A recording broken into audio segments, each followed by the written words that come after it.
Elon चाहते तो उन पैसों के साथ रिटायर हो सकते थे, पर जिप2 की सक्सेस तो आने वाले फ्यूचर का 1% भी नहीं थी।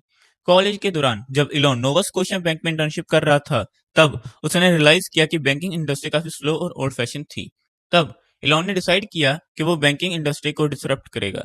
उसका विजन सिंपल था, बैंकिंग के हर एस्पेक्ट जैसे पेमेंट्स, इन्वेस्टमेंट, लोन्स या सेविंग अकाउंट्स सब कुछ कंप्लीटली ऑनलाइन ले आना, और वो भी बिना किसी फिजिकल ब्रांचेस के। इसी विजन के साथ इलॉन ने अपना $12 मिलियन इन्वेस्ट किया और 1999 में लॉन्च किया x.com। लेकिन प्रॉब्लम ये थी कि उस वक्त लोग ऑनलाइन शॉपिंग पर भी ट्रस्ट नहीं करते थे, तो ऑनलाइन बैंकिंग तो बिल्कुल ही आउट ऑफ क्वेश्चन थी। इसी वजह से इलॉन के लिए कस्टमर अट्रैक्ट करना बहुत मुश्किल हो गया। तब इलॉन ने एक ब्रिलियंट स्कीम निकाली। उसने हर नए यूजर को ज्वाइन करते ही $20 फ्री में देना शुरू कर दिया, और ये $20 कस्टमर तुरंत यूज कर सकता था। साथ ही अगर कोई किसको रेफर करता तो उसे $10 का रेफरल बोनस मिलता। ये स्ट्रेटजी इतनी पावरफुल थी कि 2 ही महीने के अंदर ही x.com के 2 लाख यूजर हो गए। लेकिन इसी टाइम पर एक यंग एंटरप्रेन्योर पीटर थिल ने भी एक डिजिटल बैंक स्टार्ट किया था जिसका नाम था पेपाल। अब दोनों कंपनीज के एक दूसरे को हराने के लिए मार्केटिंग पर करोड़ों रुपए जला रही थी। लेकिन साल 2000 की शुरुआत तक दोनों कंपनीज को समझ आ गया कि अगर ऐसे ही चलता रहा तो दोनों कंपनीज बर्बाद हो जाएंगी। इसीलिए मार्च 2000 में दोनों कंपनीज ने मर्ज करने का डिसीजन लिया। नई कंपनी का लार्जेस्ट शेयर होल्डर और सीईओ इलॉन थे, और कंपनी का नाम भी x.com था। लेकिन इस मर्ज के बाद भी ये बात क्लियर हो गई कि इलॉन और पेपाल के फाउंडर के बीच में बहुत डिसएग्रीमेंट्स थे। जहां इलॉन चाहता था कि कंपनी का नाम x.com ही रहे, एम्प्लॉयज और कस्टमर पेपाल प्रेफर कर रहे थे। सिर्फ नाम ही नहीं, इलॉन के स्टाइल काफी रूटलेस था। वो अपने एम्प्लॉयज को माइक्रो मैनेज करता था। अगर कोई मिस्टेक होती तो वो पब्लिकली क्रिटिसाइज करते थे। जो कम नॉर्मली डेज या वीक्स लेता था, इलॉन एक्सपेक्ट करते थे कि वो सिर्फ कुछ घंटों में कंप्लीट हो जाए। इसी दौरान इलॉन ने अपनी लॉन्ग टाइम गर्लफ्रेंड जस्टिन से शादी कर ली। सितंबर 2000 में दोनों हनीमून के लिए ऑस्ट्रेलिया गए, और यही वो मोमेंट था जहां स्टोरी ने एक नया शॉकिंग ट्विस्ट लिया। इलॉन के ऑस्ट्रेलिया में होने का फायदा उठाकर कंपनी के सीनियर एग्जीक्यूटिव्स और बोर्ड्स ऑफ डायरेक्टर्स ने उन्हें सीईओ की पोजीशन से हटा दिया और पीटर थिल सीईओ बना दिए। जब इलॉन वापस आए, उन्होंने कंट्रोल वापस लेने की बहुत कोशिश की, लेकिन अब गेम उनके हाथ से फिसल चुका था। फिर भी वो पेपाल के सबसे बड़े शेयर होल्डर बने रहे। किस्मत से पीटर थिल की लीडरशिप में भी पेपाल बहुत जबरदस्त ग्रोथ की, और 2002 में ईबे ने पेपाल को $1.5 बिलियन में एक्वायर कर लिया। इस डील से इलॉन को मिले पूरे $180 मिलियन। पेपाल की सक्सेस के बाद इलॉन सिलिकॉन वैली के सबसे अमीर और सक्सेसफुल एंटरप्रेन्योर में से एक बन चुके थे। लेकिन तभी इलॉन की कहानी में एक बहुत बड़ी ट्रेजेडी हो गई। एक बीमारी की वजह से उसने अपने 2.5 महीने के बेटे को हमेशा के लिए खो दिया। इसी इंसिडेंट ने इलॉन को डीपली इम्पैक्ट किया। वो 3 हफ्तों तक घर वापस नहीं गए क्योंकि उनके अंदर घर में एम्प्टी क्रेडल देखने की हिम्मत नहीं थी। बचपन में जब उन्हें बुली किया जाता तो वो खुद को बुक्स और प्रोग्रामिंग में डुबा देते। सिमिलरली अब अपने बेटे के दर्द को सहने के लिए उसने खुद को फिर से काम में डुबा दिया। 2001 में 30 साल के इलॉन फिर से ऐसी इंडस्ट्री ढूंढनी शुरू की जिसे डिसरप्ट किया जाए। बचपन से ही इलॉन को स्पेस में काफी इंटरेस्ट था, और वो मिनी रॉकेट्स बनाकर लॉन्च किया करते थे। इसलिए उन्होंने स्पेस सेक्टर को एक्सप्लोर करना शुरू किया, और एक दिन उनके दिमाग में एक सवाल आया, आखिर इंसानों ने अब तक मार्स को एक्सप्लोर क्यों नहीं किया। इलोन ने नासा की वेबसाइट चेक की और पाया कि मार्स को एक्सप्लोर करने के लिए नासा के पास कोई प्लान ही नहीं था, और इसी मोमेंट इलोन ने डिसाइड किया कि उसका नेक्स्ट मिशन होगा मार्स को एक्सप्लोर करना। इलोन ने दुनिया के बेस्ट रॉकेट साइंटिस्ट से मिलना शुरू किया। वो रॉकेट साइंस की बुक्स में इतना डूब गया कि धीरे धीरे खुद रॉकेट साइंस का एक्सपर्ट बनने लगा। उसने life to Mars foundation launch की और स्टार्ट किया मार ओरिसिस प्रोजेक्ट। इस प्रोजेक्ट का मेन एम था मार्स पर एक प्रेशराइज्ड ग्रीन हाउस भेजना और वहां पहली बार एक प्लांट ग्रो करना। उसका ऑब्जेक्टिव सिंपल था, दुनिया को प्रूव करना कि मार्स पर लाइफ पॉसिबल हो सकती है। वो इस पूरे एक्सपेरिमेंट को कैमरास के थ्रू पूरी दुनिया को दिखाना चाहता था ताकि ग्लोबल लेवल पर मार्स एक्सप्लोरेशन के लिए इंटरेस्ट दोबारा जगा सके। इलॉन का प्लान था रशिया से इंटरकॉन्टिनेंटल बैलिस्टिक मिसाइल्स खरीदेगा और उन्हें लॉन्च व्हीकल्स की तरह यूज करेगा। इस पर्पस के लिए वो कुछ एरोस्पेस एक्सपर्ट्स के साथ रशिया गया, लेकिन रशिया के साथ नेगोशिएशन कभी सही से सक्सेसफुल नहीं हुई। रशियंस ने इलॉन को सीरियसली नहीं लिया क्योंकि वो काफी यंग था। इलॉन वहां गया था $20 मिलियन में 3 मिसाइल्स खरीदने, लेकिन रशिया ने एक ही मिसाइल का प्राइस $21 मिलियन कोट कर दिया। तब इलॉन और उसकी टीम को समझ आ गया कि रशिया से रॉकेट्स लेने की उम्मीद रखना बेकार है। रिटर्न फ्लाइट में पूरी टीम डिसअपॉइंटेड थी, लेकिन इलॉन वो अपने लैपटॉप पर बिजी थे। कुछ देर बाद उसने कामली कहा, "We will build the rockets ourselves." उसने लैपटॉप में ही रॉ मटेरियल, मैन्युफैक्चरिंग, असेंबली और लॉन्च का पूरा कॉस्ट कैलकुलेट कर लिया था। उन्हें रियलाइज हुआ कि रॉकेट बनाने के लिए जो रॉ मटेरियल लगता है, उनकी कॉस्ट फाइनल रॉकेट के कॉस्ट से केवल 2 से 3% होती है। बाकी सारा खर्चा बैटरी डिजाइन और मैन्युफैक्चरिंग प्रोसेस से कम हो सकता है। तब इलॉन को असली प्रॉब्लम समझाई। स्पेस इंडस्ट्री का इशू ये नहीं था कि लोग मार्स को एक्सप्लोर नहीं करना चाहते थे, बल्कि प्रॉब्लम ये थी कि अफोर्डेबल रॉकेट्स एग्जिस्ट ही नहीं करते थे। और अब इलॉन स्पेस इंडस्ट्री को बदल के रख देने वाले थे। इसी मोमेंट जन्म हुआ स्पेस एक्स का।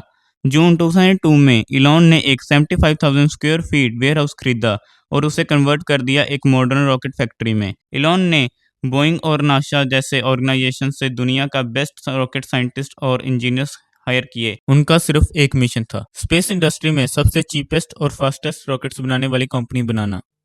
इस गोल को अचीव करने के लिए इलॉन ने कुछ बोल्ड और इनोवेटिव स्ट्रेटजीज अडॉप्ट की। जहां दूसरी एरोस्पेस कंपनीज डिजाइन और बिल्ड टीम्स को अलग अलग रखती थी, वहीं स्पेस एक्स ने दोनों टीम्स को साथ बिठा दिया। इससे टाइम भी बचा और एरर्स भी कम हुए।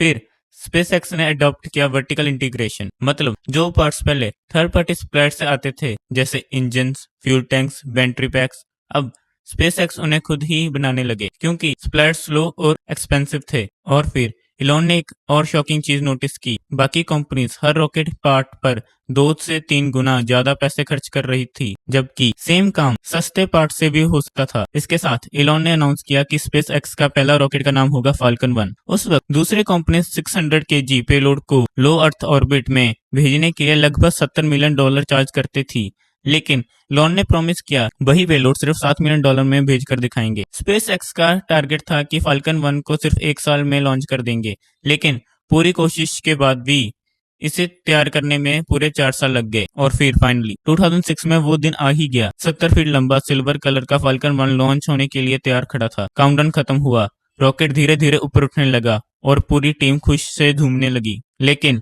सिर्फ 25 सेकंड्स बाद एक डिजास्टर हो गया। एक छोटी सी फ्यूल लीक की वजह से इंजन के पास आग लग गई। फाल्कन 1 ने कंट्रोल खो दिया और क्रैश हो गया। इलॉन और उसकी टीम ने अपने सपनों को लिटरली आग में जलते हुए देख रही थी, लेकिन उन्होंने हिम्मत की और तुरंत सेकंड लॉन्च की प्रिपरेशन शुरू कर दी। एग्जैक्टली 1 साल बाद फाल्कन 1 का दूसरा लॉन्च अटेम्प्ट हुआ। इस बार 3 मिनट बीत चुके थे, सब कुछ परफेक्ट लग रहा था। फर्स्ट स्टेज सेपरेशन परफेक्टली हुआ, लेकिन फिर सेकंड स्टेज का इंजन टाइम से पहले ही बंद हो गया, जिसके कारण फाल्कन 1 हवा में ही स्पिन करने लगा और फिर से क्रैश हो गया। इलॉन दुखी थे, लेकिन उन्हें पता था वो सक्सेस के काफी करीब हैं, इसलिए उन्होंने बिना टाइम वेस्ट किए थर्ड लॉन्च की तैयारी शुरू कर दी। अगस्त 2008 फाल्कन 1 का तीसरा लॉन्च अटेम्प्ट हुआ, लेकिन एक बार फिर सक्सेस उनके हाथों से फिसल गई। एक छोटी सी टेक्निकल एरर की वजह से फाल्कन 1 हवा में ही एक्सप्लोड हो गया। कंट्रोल रूम में पिन ड्रॉप साइलेंस था। इस रॉकेट के साथ इलॉन के $100 मिलियन भी जल चुके थे। अब स्पेस एक्स के पास सिर्फ एक और लॉन्च के लिए पैसे बचे थे। अगर नेक्स्ट अटेम्प्ट सक्सेस नहीं होगा तो स्पेस एक्स हमेशा के लिए बंद हो जाएगा। एक तरफ स्पेस एक्स स्ट्रगल कर रहा था और दूसरी तरफ इलॉन की दूसरी कंपनी भी कोलैप्स के एज पर थी, और वो थी टेस्ला। जब इलॉन स्पेस इंडस्ट्री में एंटर कर रहे थे, तभी वो ऑटोमोबाइल इंडस्ट्री को भी एनालाइज कर रहे थे। इलॉन ने देखा कि इस वक्त की कार्स कंप्लीटली फॉसिल फ्यूल्स पर डिपेंडेंट है और फॉसिल फ्यूल तेजी से खत्म हो रहा है, साथ ही पोल्यूशन भी होता है। इसलिए इलॉन का प्रेडिक्शन क्लियर था, फ्यूचर में हर गवर्नमेंट क्लीन एनर्जी व्हीकल्स की तरफ शिफ्ट करेगी। सिंपल वर्ड्स में इलेक्ट्रिक कार्स ही फ्यूचर है। उस वक्त कुछ कंपनीज इलेक्ट्रिक कार्स बना चुकी थी, जैसे जनरल मोटर की EV1, लेकिन स्लो, एक्सपेंसिव और कम रेंज होने के कारण सभी फेल हो गई थी। इसके बाद ज्यादातर ऑटोमोबाइल कंपनीज ने इलेक्ट्रिक कार से अपना फोकस हटा लिया, लेकिन इलॉन ने एक बात क्लियर समझ ली थी, अगर इलेक्ट्रिक कार को सक्सेस बनाना है तो उन्हें स्पीड, रेंज, प्राइस और एस्पिरेशन वैल्यू में गैसोलीन कार से बेटर होना पड़ेगा। तभी उसे एक स्टार्टअप मिला जो एग्जैक्टली इसी विजन पर काम कर रहा था, और उस स्टार्टअप का नाम था टेस्ला मोटर्स। टेस्ला को मार्टिन और मार्क नाम के इंजीनियर्स ने स्टार्ट किया था। उनकी आइडिया था रोस्टर नाम की एक high performance electric sports car बनाना। Traditional electric car lead acid battery use करती थी, लेकिन टेस्ला ने रिसर्च में डिस्कवर किया अगर रोस्टर को फास्ट चार्ज करना है और रेंज 300 किलोमीटर तक इंक्रीज करना है तो उसे वही बैटरी यूज करनी होगी जो फोन्स और लैपटॉप्स में होती है, लिथियम आयरन बैटरीज। साथ ही में इनका प्लान था कि रोस्टर 0 से 100 किलोमीटर सिर्फ 4 सेकंड्स में अचीव करे और लुक्स और फीचर्स के मामले में ये कार किसी भी स्पोर्ट्स कार से कम ना हो। 2004 में इलॉन ने इसी विजन को देखते हुए टेस्ला में $6.5 मिलियन इन्वेस्ट किए और इसके लीड इन्वेस्टर बन गए। टेस्ला का विजन जितना बोल्ड था, उसकी एग्जीक्यूशन उतनी ही difficult. Lithium ion battery technology उस वक्त काफी नहीं थी और उसे एक कार में सेफली और एफिशिएंटली यूज करना काफी डिफिकल्ट हो रहा था। टेस्ला ने एस्टिमेट लगाया था कि वो रोस्टर को लगभग $65,000 में बेच देंगे, लेकिन 2007 तक सिचुएशन ये थी कि सिर्फ कार बनाने की कॉस्ट ही $1 लाख तक पहुंच गया। इतने ज्यादा कॉस्ट में टेस्ला का पूरा बिजनेस मॉडल ही कोलैप्स हो जाता। सिचुएशन की सीरियसनेस समझते हुए इलॉन खुद टेस्ला के सीईओ बने, लेकिन वो कुछ कर पाते उससे पहले आ गया 2008 का ग्लोबल फाइनेंशियल क्राइसिस। इस क्राइसिस ने ऑटोमोबाइल इंडस्ट्री को बुरी तरह से इम्पैक्ट किया। स्पेस एक्स के अलावा इलॉन का सारा कैपिटल ऑलरेडी टेस्ला में इन्वेस्टेड था और जो बाकी इन्वेस्टर थे उन्होंने और पैसे इन्वेस्ट करने से मना कर दिया, जिसके कारण टेस्ला बैंकरप्सी के एज पर खड़ी थी। बेसिकली 2008 में एक तरफ इलॉन की स्पेसएक्स कंपनी 3 लगातार लॉन्चेस फेलियर के बाद बर्बादी के एज पर थी और दूसरी तरफ टेस्ला मोटर भी बैंकरप्ट होने वाली थी। ऐसी सिचुएशन में कोई भी लॉजिकल एंटरप्रेन्योर फंड्स रेज करता और दोनों में से एक कंपनी को बचाता, लेकिन इलॉन डिफरेंट थी। उसने अपनी मैक्लेरन कार और बाकी पर्सनल एसेट्स बेचकर टेस्ला में पैसे लगा दिए ताकि कंपनी कुछ और दिन सरवाइव कर सके। साथ ही वो पर्सनली इन्वॉल्व होकर फाल्कन 1 का फोर्थ लॉन्च को सक्सेसफुल बनाने के लिए काम किए। फाइनली दिसंबर 2008 फाल्कन 1 का चौथा लॉन्च का दिन आ गया। एक बार फिर से फाल्कन 1 लॉन्च पैड पर रेडी खड़ा था। स्पेस एक्स और इवन इलॉन का फ्यूचर एक रॉकेट पर टिका हुआ था। काउंटडाउन खत्म हुआ, रॉकेट लिफ्ट होने लगा। कंट्रोल रूम में सबकी सांसें रुकी हुई थी। फर्स्ट स्टेज सक्सेसफुल रही, सेकंड स्टेज भी सक्सेस रही, थर्ड स्टेज भी सक्सेसफुल रही, लेकिन फिर भी किसी ने सेलिब्रेट नहीं किया। कुछ मिनट बाद कंट्रोल रूम में सब चीयर करने लगे। स्क्रीन में कंफर्मेशन आ गई थी, फैल्कन 1 ऑर्बिट में पहुंच चुका है। स्पेसएक्स दुनिया की पहली प्राइवेट कंपनी बन गई जिसने अपना रॉकेट सक्सेसफुली ऑर्बिट तक पहुंचाया। सिर्फ कुछ हफ्तों बाद नासा ने स्पेसएक्स को $1.6 बिलियन का कॉन्ट्रैक्ट दे दिया।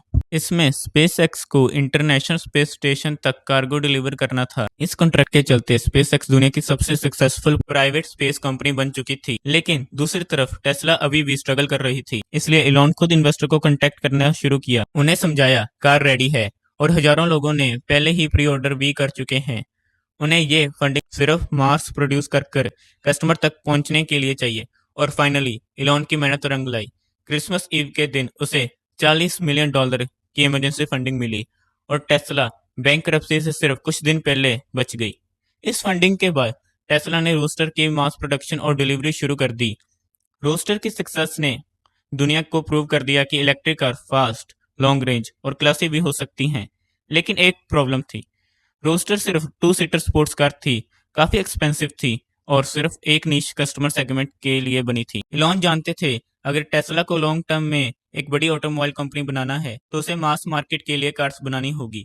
इसलिए 2012 में टेस्ला ने लॉन्च की मॉडल एस, एक प्रीमियम इलेक्ट्रिक सेडान जो 0 से 97 किलोमीटर की स्पीड केवल 4.2 सेकंड्स में अचीव कर सकती थी। सिंगल चार्ज पर लगभग 500 किलोमीटर की रेंज थी।